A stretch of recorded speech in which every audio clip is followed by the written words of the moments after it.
നടത്തുന്ന ഒരു ധനാഢ്യന് ലഭിക്കുന്നു എന്ന് തന്നെ എന്തിനുള്ള തെളിവാണ്? നമ്മുടെ ഭൗതിക ലോകത്തോടുള്ള സമീപനങ്ങൾക്ക് തെളിവാണ്. എന്നാൽ വിശുദ്ധ ഖുർആൻ പറയുന്നത് വമാ ഹാദിഹിൽ ഹയാത്തുദ് ദുനിയ ഇല്ലാ ലഹുവും വലഅബ് വഇന്നദ്ദാറൽ ആഖിറത ലഹിയൽ ഹയവാൻ ലൗ കാനൂ യഅലമൂൻ. അവർക്കൊന്ന് മനസ്സിലാക്കാൻ പറ്റിയിരുന്നുവെങ്കിൽ ഇഹലോക ജീവിതം എന്ന് പറഞ്ഞാൽ ഇവിടെയുള്ള എന്തും ഒരു കളിയും തമാശയും മാത്രമാണ്, ഒരു വിനോദം. വൈകുന്നേരം നമ്മുടെ പന്തും അതേപോലെ ബോളും അതേപോലെ നമ്മുടെ കളി സാധനങ്ങൾ എടുത്തൊന്ന് പുറത്തു പോയി വരുമ്പോൾ മനസ്സിനൊരു ചെറിയ ഉല്ലാസം ലഭിക്കുന്നുവല്ലോ. ആ ഉല്ലാസത്തിന്റെ ഒരു സ്മരണയിൽ, ഒരു സന്തോഷത്തിൽ ഒരു പക്ഷേ അന്ന് നമുക്ക് രാത്രി ഒന്ന് ഉറങ്ങാൻ പറ്റിയേക്കാം ഒരല്പസമയം എന്ന പോലെ ദീർഘമായ ജീവിതം നമ്മൾ ഉണ്ടാക്കിയതെല്ലാം നമുക്ക് നൽകുന്നത് ഒരു വിനോദത്തിന്റെ സന്തോഷം മാത്രമാണ്. എന്നിട്ട് അള്ളാഹുവിന്റെ റസൂൽ പറഞ്ഞ കാര്യം ഗൗരവത്തോടെ നമ്മൾ മനസ്സിലാക്കണം. ഇമാം മുസ്ലിം റിപ്പോർട്ട് ചെയ്യുന്ന ഹദീസാണ്. നാളെ നരകത്തിന്റെ ഭീകരമായ അഗ്നിജ്വാലകളിൽ ഒരാളെ ഒന്ന് മുക്കിയെടുക്കും. അല്പസമയം ആ നരകം ഒന്ന് അനുഭവിച്ച് പുറത്തേക്ക് എടുക്കുന്നതാണ്. അയാൾ ആരാണ് നരങ്ങൾ? ലോകത്ത് ഭൗതിക സുഖങ്ങളിൽ അനുഭവിക്കാവുന്നതെല്ലാം അനുഭവിച്ച ഒരവിശ്വാസം.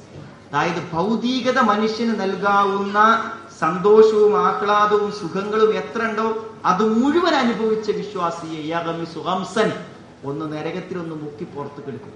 അല്ലാഹു അദ്ദേഹത്തോട് ചോദിക്കുന്ന ചോദ്യം, നീ ജീവിതത്തിൽ വല്ലതും അനുഭവിച്ചിരുന്നു എന്നാണ്. അയാൾ പറയും, ഞാൻ ഒന്നും അനുഭവിച്ചിട്ടില്ല എന്ന് പറയുന്നതാണ്. ഇമാം മുസ്ലിം റിപ്പോർട്ട് ചെയ്യുന്ന സ്വഹീഹായ ഹദീസാണ്. അതേപോലെ ജീവിതത്തിൽ ഏറ്റവും വലിയ പ്രയാസങ്ങൾ അനുഭവിച്ച, ദരിദ്രനായ, ഏറ്റവും വലിയ പ്രതിസന്ധിയും പരീക്ഷയും അനുഭവിച്ച വിശ്വാസിയായ മനുഷ്യനെ സ്വർഗത്തിന്റെ സുഫ്രത്തിൽ, അതിന്റെ ആ വർണ്ണത്തിൽ ഒന്ന് മുക്കി പുറത്തുക്കെടുക്കും. പുറത്തുക്കെടുത്തു കഴിഞ്ഞാൽ അദ്ദേഹത്തോട് ചോദിക്കും, നീ വല്ല ദുരന്തങ്ങളും ജീവിതത്തിൽ അനുഭവിച്ചിരുന്നോ എന്ന് ചോദിച്ചാൽ ഞാൻ ഒന്നും അനുഭവിച്ചിട്ടില്ല എന്ന് പറയുന്നത്. ആർക്കു വേണ്ടി പറഞ്ഞുതരാണ്? ഇങ്ങൾക്കും വേണ്ടി പറഞ്ഞുതരാണ്. ഭൗതിക ജീവിതത്തിന്റെ പാരമ്യതയിൽ ജീവിച്ചവൻ നരകത്തിന്റെ ചെറിയ ഒരു ചൂടേൽക്കുമ്പോഴേക്കും അനുഭവിച്ചതെല്ലാം മറക്കും. എന്നാൽ സ്വർഗത്തിന്റെ ചെറിയൊരു കാഴ്ച കാണുമ്പോഴേക്കും ജീവിത ദുരന്തങ്ങളെല്ലാം മനുഷ്യൻ മറക്കും.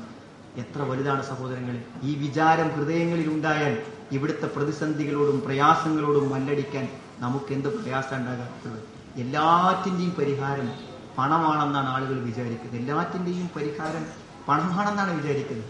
പക്ഷെ യഥാർത്ഥത്തിൽ പണത്തിന് മനുഷ്യ ജീവിതത്തിൽ നൽകാൻ കഴിയുന്ന സംഭാവനകൾ എന്താണെന്ന് നമുക്ക് തിരിച്ചറിയാം. പണം ഉണ്ടായത് കൊണ്ട് കാര്യമില്ല സഹോദരൻ. അനുഭവിക്കാൻ കഴിയാന്നുള്ളത് അള്ളാഹുവിന്റെ അടുക്കൽ നിന്ന് നമുക്ക് കിട്ടേണ്ട ഏറ്റവും വലിയൊരു കാര്യം.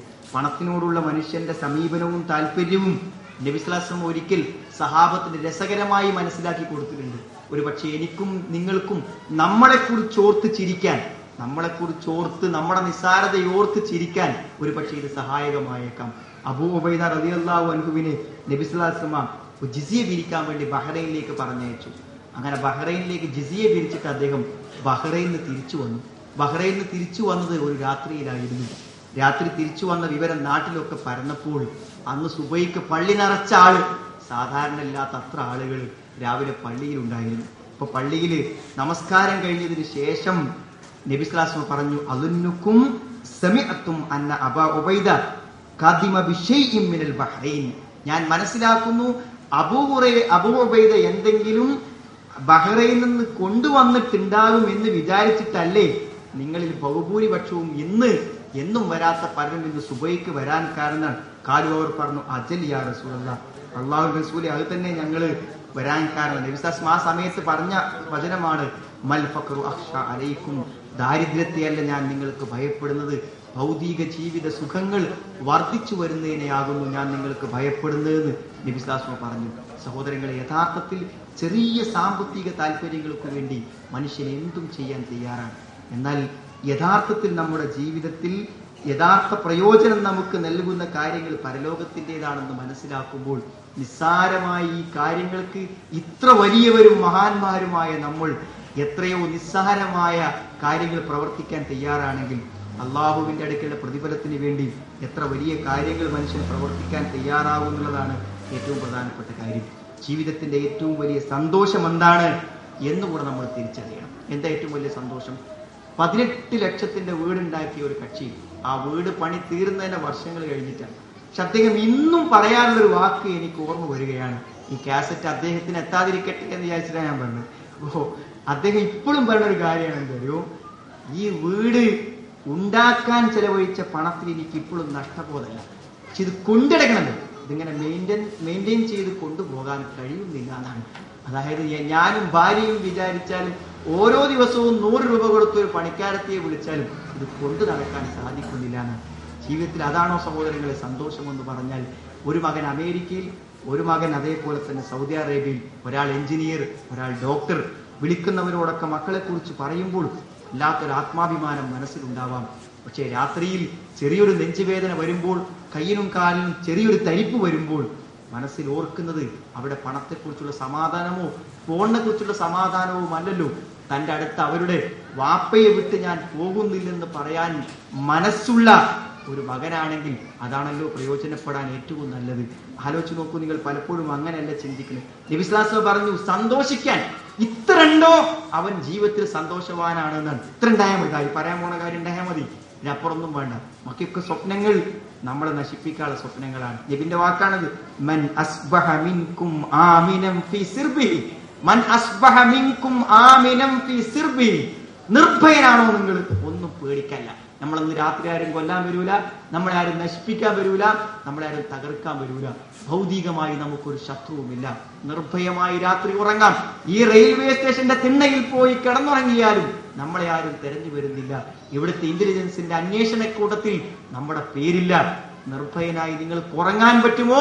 ജീവിതത്തിന്റെ 1/3 കരസ്ഥമാക്കിയിരിക്കുന്നു നമ്മൾ. മൻ അസ്ബഹ മിൻകും ആമിനം ഫീ സിർബിഹി മുആഫാ ഫീ ജസദിഹി. കാര്യമായ അസുഖങ്ങളൊന്നുമില്ല. ശരീരത്തിന് അത്യാവശ്യം ഭക്ഷണം കഴിക്കാനും ഉറങ്ങാനും പറ്റുന്ന ഒരു ജീവിത സുഖം നമുക്കുണ്ട്. അങ്ങനെ അതേപോലെ തന്നെ കൂത്തു യൗമിഹി, ഒരു ദിവസം ഇന്ന് വൈകുന്നേരം വരെ കഴിക്കാനുള്ള ഭക്ഷണം, നാളത്തതല്ല, ഇന്നക്കുള്ള ഭക്ഷണം, ശരീരത്തിനുള്ള ആരോഗ്യം, അതേപോലെ തന്നെ നിർഭയമായി ഉറങ്ങാനുള്ള അവസ്ഥയുണ്ടെങ്കിൽ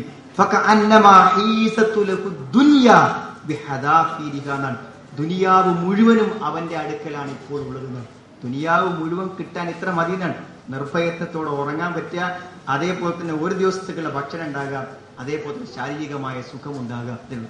ഇത്രയാവും. മൻ റുസിഖ കഫാഫൻ ഖദ് അഫ്ലഹ മൻ റുസിഖ കഫാഫൻ വകന്നഅഹു അല്ലാഹു ബിമാ ആതാഹു. തനിക്ക് ആവശ്യമുള്ള ഭക്ഷണം ലഭിക്കുകയും അതേപോലെ തന്നെ കിട്ടിയതിൽ സംതൃപ്തിപ്പെടുകയും ചെയ്താൽ അവൻ വിജയിച്ചിരിക്കുന്നു എന്നാണ് നബി സ്വല്ലല്ലാഹു അലൈഹി വസല്ലം നമ്മളെ പഠിപ്പിക്കുന്നത്.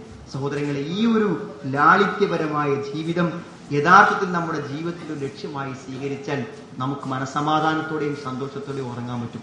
ആലോചിച്ച് നോക്കൂ നിങ്ങൾ, പല ആളുകളും ഇന്ന് നമ്മുടെ പ്രസ്ഥാനത്തിലേക്ക് കടന്നു വരുന്ന പല ആളുകളെയും പുനരധിവസിക്കാനുള്ള ഒരു പ്രയാസം ഇന്ന് പ്രബോധകന്മാർക്കുണ്ട്, എല്ലാവർക്കും ഉണ്ട്. പുതിയതായി മുജാഹിദ് പ്രസ്ഥാനത്തിലേക്ക് കടന്നു വരുന്ന പല സുഹൃത്തുക്കളുടെയും വിഷമങ്ങളെ തീർത്തു കൊടുക്കണമെന്ന് നമ്മൾ ആഗ്രഹിക്കാറുണ്ട്. പക്ഷെ തീർക്കാൻ പറ്റാത്തൊരു വിഷമം എന്തുമാത്രമെങ്കിൽ ലോൺ എടുത്ത കാര്യം. പല ആളുകളും വമ്പിച്ച സംഖ്യ ലോൺ എടുത്ത് പ്രയാസപ്പെട്ടിട്ടാണ് പിന്നീട് വരുന്നത്. പോലും വന്നിട്ട് പറയാണ്, എന്താണ് സംഗതി ഒക്കെ ശരിയാണ്, പക്ഷെ കടത്തിന്റെ കാര്യം ശരിയാവാതെ എങ്ങനെ ഒരു സമാധാനം കിട്ടുക എന്ന് പലരും പറയും. നമുക്ക് ആളോട് പിടിക്കാൻ പറ്റൂ? ഇയാൾക്ക് ബാങ്കിൽ അടക്കാനുള്ള പൈസ ഏതെങ്കിലും നല്ല നമ്മുടെ ഗുണകാംക്ഷമുള്ള ആൾക്കാർക്ക് തിരിച്ചു കൊടുക്കാൻ പറ്റൂ? തിരിച്ചു കൊടുക്കാൻ പറ്റില്ലല്ലോ. നമ്മുടെ സക്കാത്ത് ഫണ്ടിന് കൊടുക്കാൻ പറ്റുമോ? കൊടുക്കാൻ പറ്റൂല. പലപ്പോഴും അവരുടെ വീട് വിറ്റ് കൊടുക്കാൻ സഹായിക്കാന്നല്ലാതെ വേറൊന്നും നമുക്ക് അധികം ആ കാര്യത്തിൽ ചെയ്യാൻ പറ്റൂല. സഹോദരങ്ങൾ, ഇതൊക്കെ എന്തുകൊണ്ട് വരുന്നു എന്ന് ചോദിച്ചാൽ, നമുക്ക് നമ്മുടെ മനസ്സൊന്ന് ചെറുതാവാൻ, ഞാനൊരു 2 ലക്ഷത്തിന്റെ വീട്ടിൽ ഉറങ്ങിയാലും എനിക്ക് വിരോധമില്ല, എന്റെ ജീവിതാവസ്ഥ അതാണ് എന്ന് ചിന്തിക്കാനും തന്റെ അവസ്ഥക്കനുസരിച്ച് ജീവിക്കാനും. എന്റെ കുട്ടികൾക്ക് അങ്ങനത്തെ ഒരു വേഷം മതി, കാരണം എന്റെ വാപ്പ എനിക്ക് വാങ്ങിത്തന്നത് അന്നത്തെ സാഹചര്യത്തിൽ വാങ്ങിത്തരാവുന്ന വസ്ത്രമേ വാങ്ങിത്തന്നിട്ടുള്ളൂ. നമ്മുടെ കുട്ടികൾക്ക് നമ്മുടെ നിലവാരത്തിലുള്ള വസ്ത്രം, നിലവാരത്തിലുള്ള ഭക്ഷണം, നിലവാരത്തിലുള്ള വീട്, ജീവിക്കാൻ ഒരു പ്രയാസം ഉണ്ടാവില്ല. ഒരു 100 രൂപ ഒരു ദിവസം കിട്ടിയാൽ പോലും സമാധാനത്തോടെ ജീവിക്കാൻ പറ്റും. നബി സ്വല്ലല്ലാഹു അലൈഹി വസല്ലമയോട് ഭൗതിക ജീവിതത്തെ കുറിച്ചുള്ള ചർച്ച വന്നപ്പോൾ നബി പറഞ്ഞ വാക്ക് അലാ തസ്മഊൻ. നബി സ്വല്ലല്ലാഹു അലൈഹി വസല്ലം അലാ തസ്മഊൻ, നിങ്ങൾ കേൾക്കുന്നില്ലയോ? അലാ തസ്മഊൻ, നിങ്ങൾ കേൾക്കുന്നില്ലയോ? നബി 2 പ്രാവശ്യം ചോദിച്ചു. നബി പറഞ്ഞു, അൽ ഇന്നൽ ബദാദത മിനൽ ഈമാൻ, ലാളിത്യം ഈമാനിന്റെ ഭാഗമാണ്. ഇന്നൽ ബദാദത മിനൽ ഈമാൻ, ലാളിത്യം ഈമാനിന്റെ ഭാഗമാണ്. ലളിതമായി ജീവിക്ക സഹോദരൻ, അതിനൊരു സുഖമുണ്ട്, സന്തോഷമുണ്ട്. നമ്മുടെ അവസ്ഥക്കനുസരിച്ചുള്ള വസ്ത്രവും നമ്മുടെ അവസ്ഥക്കനുസരിച്ചുള്ള ഭക്ഷണവും ഒക്കെ ആണെങ്കിൽ വളരെ സമാധാനപൂർവ്വം ജീവിക്കാൻ പറ്റും. നമ്മൾ നടത്തുന്ന വിവാഹം അങ്ങനത്തെ ഒരു വിവാഹമാണ്. നോക്കൂ നിങ്ങൾ, എത്ര സുഖമായിട്ടാണ് ജീവിക്കാൻ പറ്റുക. ഒരു വിവാഹത്തിന്റെ സദ്യക്ക് വേണ്ടി മാത്രം ജീവിതത്തിൽ വലിയ കടങ്ങൾ വാങ്ങുന്ന ആളുണ്ട്. 10 സെന്റ് ഭൂമി വാങ്ങിയിട്ടിട്ട് 5 കൊല്ലമായി. ഞാൻ ആ സുഹൃത്തോട് ചോദിച്ചു, എന്താ ഒരു വീട് വെക്കുന്നതിനെ കുറിച്ച് നിങ്ങൾ ആലോചിക്കാത്തത്?